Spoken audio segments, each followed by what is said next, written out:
Manx Radio's Countryside is brought to you by NFU Mutual. Hello and welcome to the last in this current series of Countryside here on Manx Radio. I'm Simon Clark. And I'm Kirree. We hear from the Federation of Young Farmers what they've been up to, what charities they've been raising money for, and who has been appointed at the AGM. And I caught up with some of the shearers and wool handlers who are going to the other side of the world, to New Zealand, to compete in the World Golden Shearing Championships.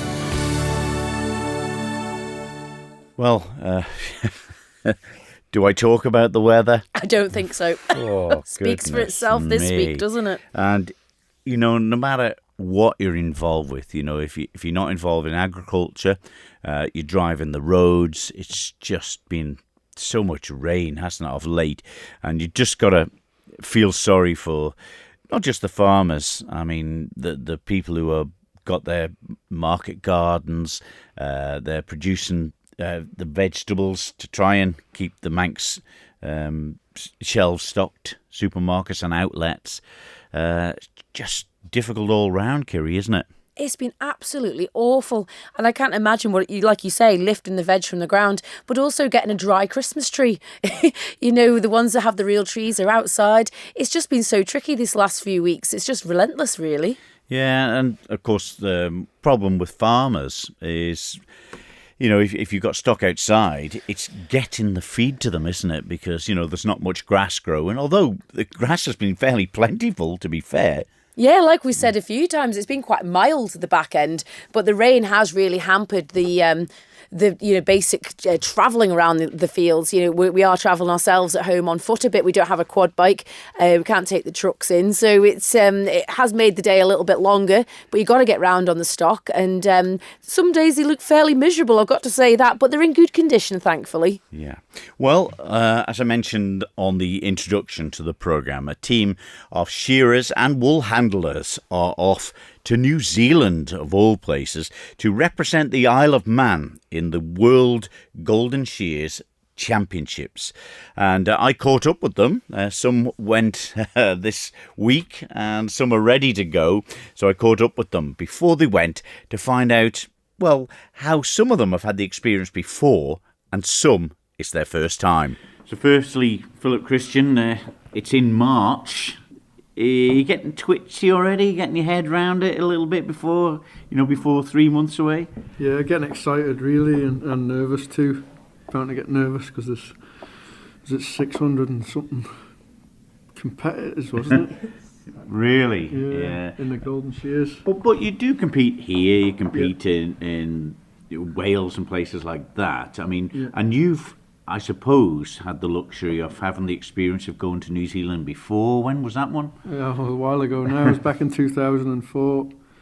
Yeah, well, sort of get nervous before every competition, really, because it's when you go to the competitions, it's just massive, like commentators, and it's like until you've experienced it and been on that stage in front of hundreds of people, it is quite nerve-wracking, and you have to settle yourself down a bit, but the adrenaline's good too because it gives you a bit of drive when you're up there. Yeah.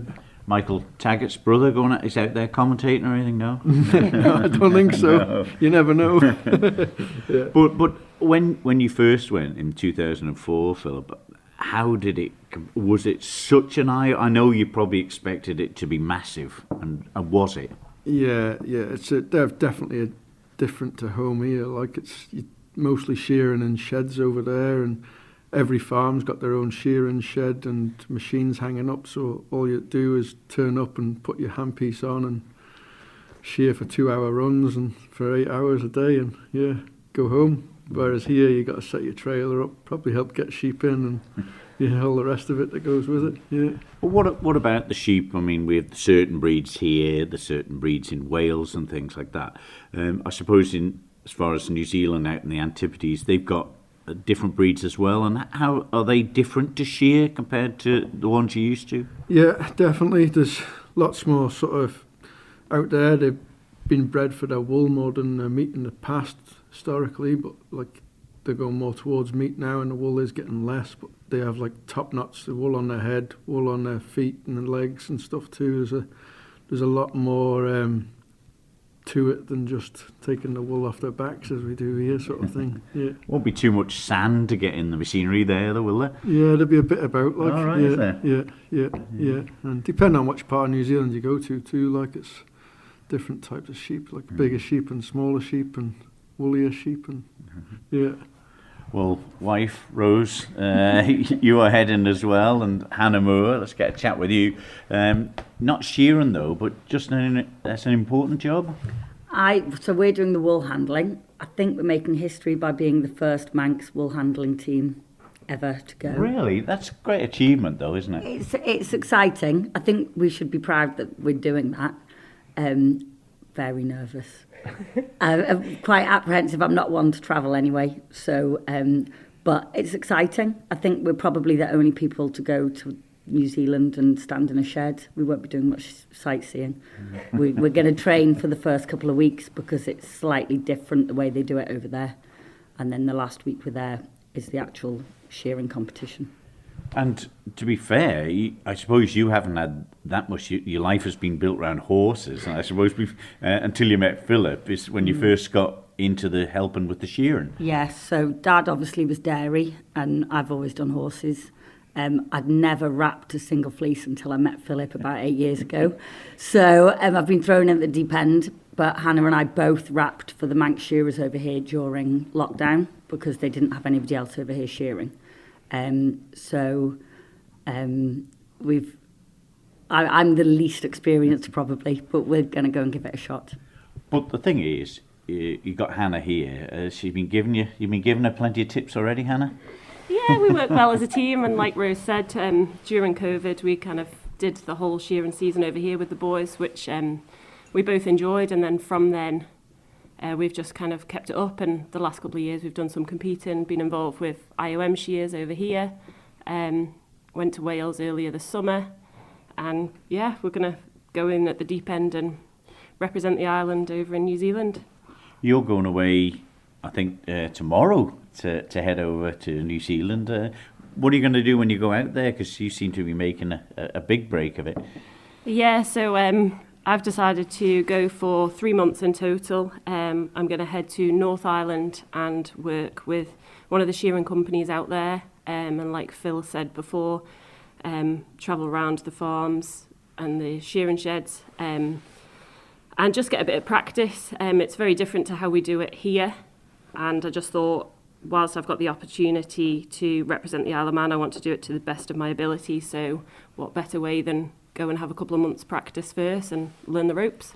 What sort of practice can you do though ahead of it? I mean, is the videos of what they've been doing in other world championships? Because people forget it's a world championship where it's in New Zealand. You're dealing with, 18 or 25 countries or something that are competing. Yeah, definitely. And some of the other countries kind of travel around lots of the year, competing in different countries and getting as many competitions in as they can. I think before Corwin Shears, we both did a lot of watching of YouTube videos of other wool handlers and working out our sort of routine of what we'd do up on stage, get that glued into our heads. I think it's a bit more daunting going to New Zealand because we know we've got to learn to do it slightly differently. So when I get time, I'll probably start watching YouTube videos of New Zealand shearers. I'll send some videos back home for you. Hannah's going to go and give me some inside information, hopefully. But the thing is, with you going earlier, it's going to be one heck of an experience for you, Hannah. And I suppose you'll hopefully have learned a bit about the way they're doing things and get some tips and bits of advice before Philip and Rose get over there. Yeah, absolutely. Very lucky that Kenny and Camilla, who are from Chile, come over to the Isle of Man to shear year on year. Camilla lives for wool handling, and she's been a great help to me and Rose over the last couple of years. She gives us loads of hints and tips, and she was the one that encouraged me to go and do it. And I'm sure she'll be on hand, and she sends videos all the time, and hopefully what I learn there will be great help for when Rose gets out, and then we'll have about 10 days practicing together, ready for the team competition. Camilla's actually been invaluable. She ran out of words to describe when she was trying to teach us before Corwin Shears. She just, and in fact she won her class at Corwin Shears. She's brilliant. So she was lots of help. But Phil, you know, you've been out there, you've seen them. The shearing side of it that you and Daniel are involved with, it isn't just you can get 20 sheep done in 5 minutes, is it? No, far from it. There's all about the handling of the sheep, the not leaving any wool on the sheep at all, as clean as possible in as fewer blows as possible. So like continuous blows, like it's not all blows as in the shear going across the sheep. Yeah. So it's not all there's lots to it. There's lots of technical side to it as well, like where you position your blows, where each time you're taking a bit of wool off the sheep and filling your comb, and there's a lot to it. Like ploughing competitions, they look at straightness. It's not sort of come into it. Straightness as much, but like where every blow's going, and no second cuts. So like you don't want bits of wool lying all over the floor. It's all on the fleece to keep that staple as long as possible. And then they get judged out the back as well for cleanliness afterwards. Right. So like any bits that are left on, you get so many points for and things like that, like in nicks and cuts. But yourselves, I mean, you've been before, you know how they do it over there. And how well can you compete with them ones who are doing hundreds of thousands of sheep a year? I mean... Well, I can quite honestly say that is one of the most nerve-wracking things about it, is because the people you aspire to be like the record holders like Matt Smith and Jack Fagan and people like that they're all at the top of their game. Who is it, Mr. Much, is it? The current one? Gavin Much, like there's every possibility. Well, it happened to me at the Highland show a few years ago at the World Championships there. Ended up on the stage next to them fellas. And it's, really? You're shearing at the same level as them. You didn't go, who are they? No, and it's like, it is very nerve-wracking that, but you've just got to put your head down and focus on your job. And me and Daniel have both been to training sessions with Matt Smith down in Devon, and he's in the England team this year.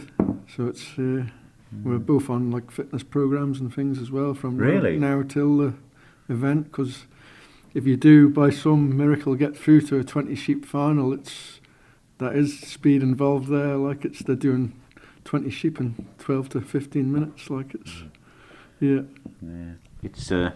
it's something that I suppose people who have never seen sheep shearing, never done it themselves, it's just such an art to it, and people need to get round and have a look at these competitions that we hold on the Isle of Man to see it, isn't it? I was about to say, perfect opportunity. The Isle of Man Shears is here every year, and we've had some fantastic shearers over. They're amazing to watch, and it's open to everyone, and people really should come and have a look. It's amazing. I suppose the Isle of Man sort of some way or another has become a bit of a mecca too for all these top shearers, because like we've had Richard Jones here, he's been world champion. Guion's been here, he's world champion. Guion's threatening to come back this year, next year actually. So when you go out to New Zealand, they will know about the Isle of Man. Oh yeah, definitely. Yeah, they all know about the Isle of Man. The Isle of Man's the place to be. Good, I hope. Jimmy Clark, all them sort of fellow, all big record holders and competition winners and things, and they've all been here and sheared at some point. Yeah. And Hannah, you're off tomorrow, of course, and you said you're going to be involved in. Will you get a chance to see many other parts of the way that they farm in New Zealand, or have they got you making sure that you'll stick to learning about the sheep before they get over? Primarily, I am going for shearing, and I'm just going to see how I get on, and the main place is the shearing shed. So, but nervous, all of you, but looking forward to it. Yeah, definitely. Definitely looking forward to it, because it's actually the only reason that I would usually... I would never normally go away, and here I am. I'm going to Swan off at middle of February, and I thought I'd be coming back with a tan, but as Philip keeps telling me, we'll be in the shearing sheds, and we won't see much of New Zealand. Well, listen, the whole Isle of Man, wish you all good luck, and I'm sure we'll get a chat with you when you get back to the island to talk about your experiences. Just add in, if anybody is up for a bit of sponsorship, we're more than grateful to receive some, because it's quite an expensive affair for us all to go out there. And, yeah. Is it more expensive than the local boat and plane fares? Is it? Yeah, definitely, definitely. Yeah. There's a lot involved in it. Yeah, please help them, because it's not just representing themselves, it's a team event as well as the individual event. And the whole Isle of Man wish you all the best for it. Thank you very Thank much. you. Thank you so much. The fourth member of the team is one of the most renowned shearers on the island, Daniel Kirree, who will be representing the Isle of Man as well. So good luck to them all. What a fantastic representation of the Isle of Man farmers, people involved in it who are making that journey across to the other side of the world to compete in the Golden Shears Sheep Shearing Championships. And wow, it's incredible. And hats off, because as we heard there, it's not just the shearing people that's going. People they're judged on the wool wrapping and cleaning up everything, aren't they? They really are. Wool was so valuable once. It's a shame it has got to the stage where synthetics have replaced it in parts.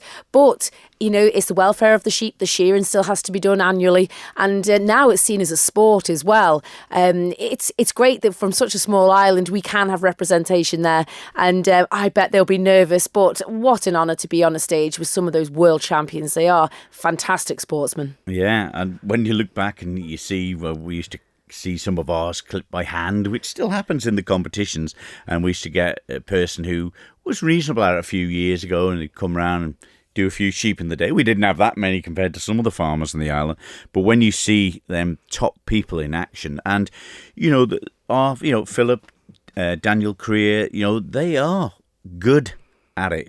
They are. It's as simple as that. It's as simple as that. Some people take to it more easily than others. Some people make it look so easy. And, as much as they are speed, they're conscious of the sheep and they're taking care of her all the while. But, if they've got that talent, it makes life a little bit easier on that stage. Yeah, good luck to them. Absolutely.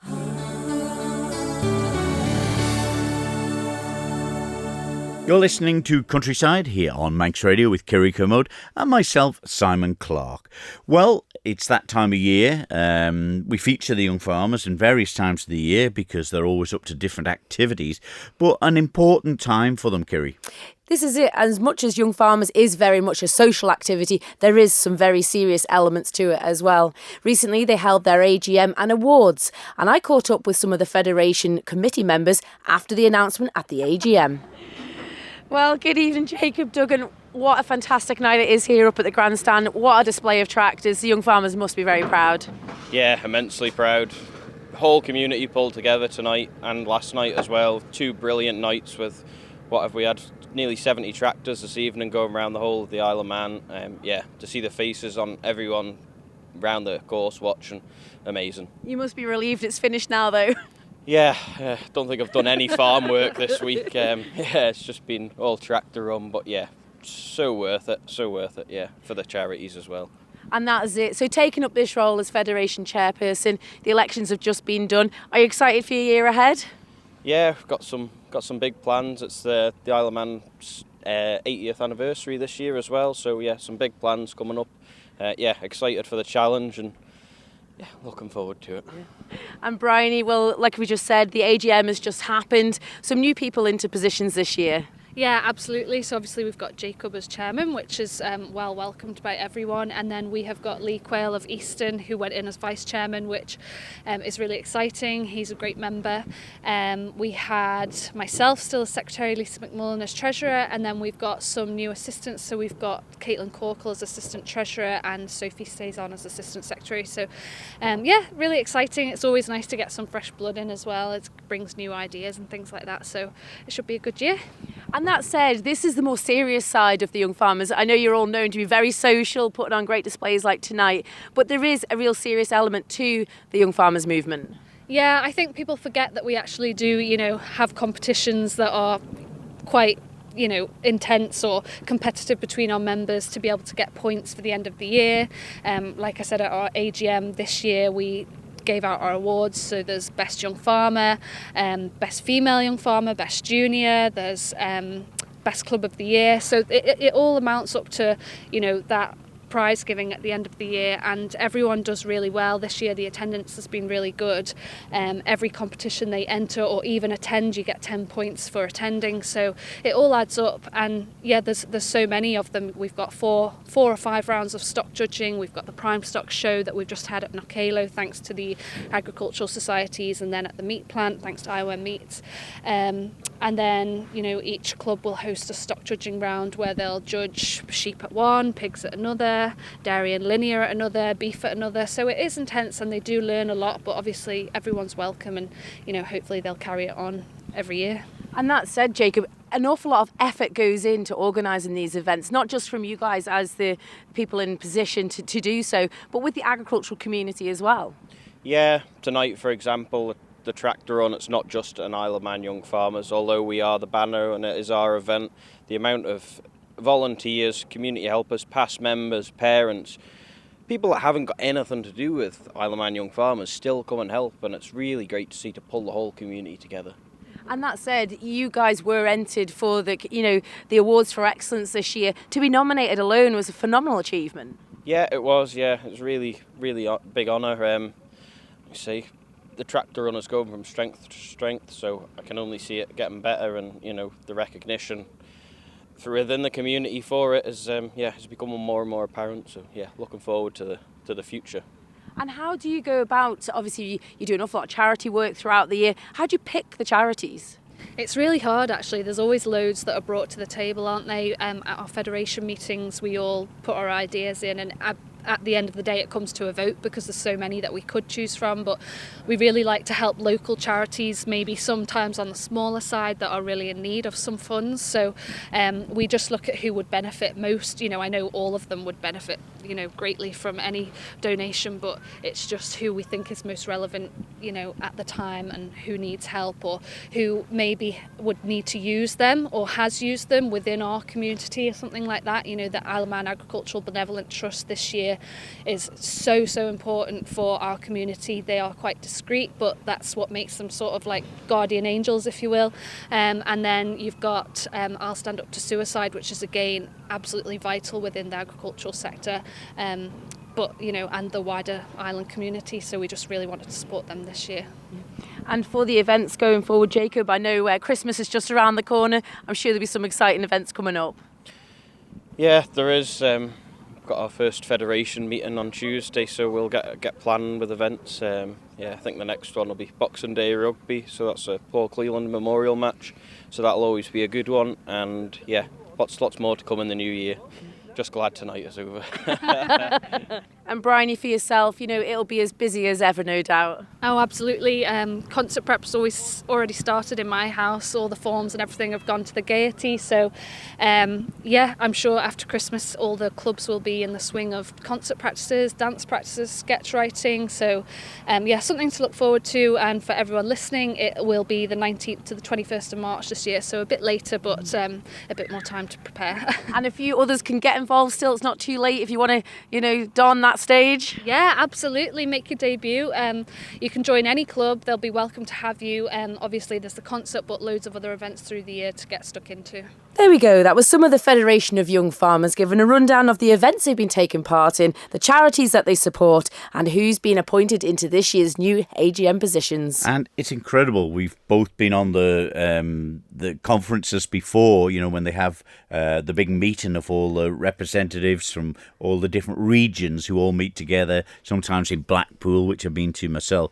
And like you said at the intro to it, Kirree, you know, it's not just about all these events and the social events that's happening. There's that serious organised side to this, you know, to generate people coming to the Isle of Man to have a look around maybe for the first time, and the Isle of Man young farmers to head over to events further afield. This is it. They're flying the flag for us. You know, the serious side of it is that they raise an awful lot of finances, whether it be for the club's investment, for charities, and, you know, they can go really far globally in some of those positions of office and meet some great friends for life. And I think the Isle of Man does do a very good job and represents us very well. And it's in good hands for yet another year there. Yeah, and I haven't heard any official figures for the money raised on this year's tractor run, but what a spectacle it was again. And I think they chose the right machinery for it this year. I do too, given all those big puddles at the weekend. Hats off to all the organisers there. It really does mark the start of Christmas. Congratulations. Well, talking about Christmas, of course, this is the last in the current series of Countryside, Kirree. And it's, been brought up on the farm, but obviously there wasn't enough work for me on the farm when I sort of left school. And I did a 1.5 years with Frank Kirree on the Bretney farm, little bits and helping on ours as well, but there just was nothing to do really. But it was quite a memorable thing that stuck in my mind. I've mentioned my mother doing the geese and the turkeys that we used to give to our family at Christmas time, wrap them up, and they'd come round and pick them up. And you remember them, the feathers around about, and the tilly lamps that we used to carry from the house over to the where my dad was doing it all.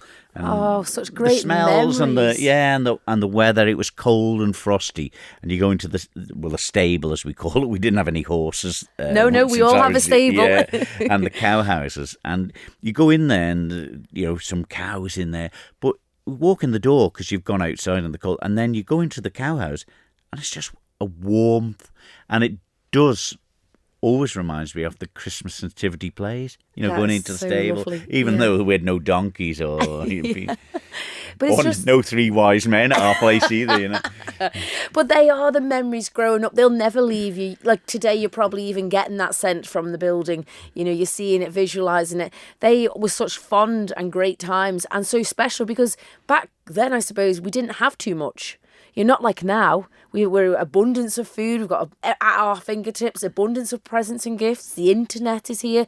Everything is brought so much more closer. Whereas then, everything was really, really appreciated. It was a different appreciation. You were grateful for a pair of socks, so you can see Very that much Facebook so. page with the undies and the socks with all holes. Hang on there, guys. Not long till Christmas, But it does have a special part, and Paul Costain, people out at the Camines from St John's, they when you went past their farms, it was lit up and it had that Christmassy feel. And I always used to love the smell of the methylated spirits on the tin lid when they used to singe the geese. And I know you don't. But they are our childhood memories. And I think we must cherish them. We don't see it as often anymore. But there is the Christmas poultry sale coming up where we can get local birds. So there must be some people still out there, doing their bit for our Christmas tables. Yeah. Well, all that's left for us in this series of Countryside is to thank our producers, Chris Quirk and mainly Howard Kane, for putting the shows together for us, trying to make sense of the jumbly bits. But you can always listen again to all the Countryside episodes by going to manxradio.com. You can download the podcast. It doesn't cost you anything. Just click on it and you hear all the programmes again. Merry Christmas to you, And Kirree, you and your too, family. Simon. And we'll see you in the new year with the new series of Countryside. So until then, from me, Simon Clark. And me, Kirree Kermode. We'll see you then. Bye-bye.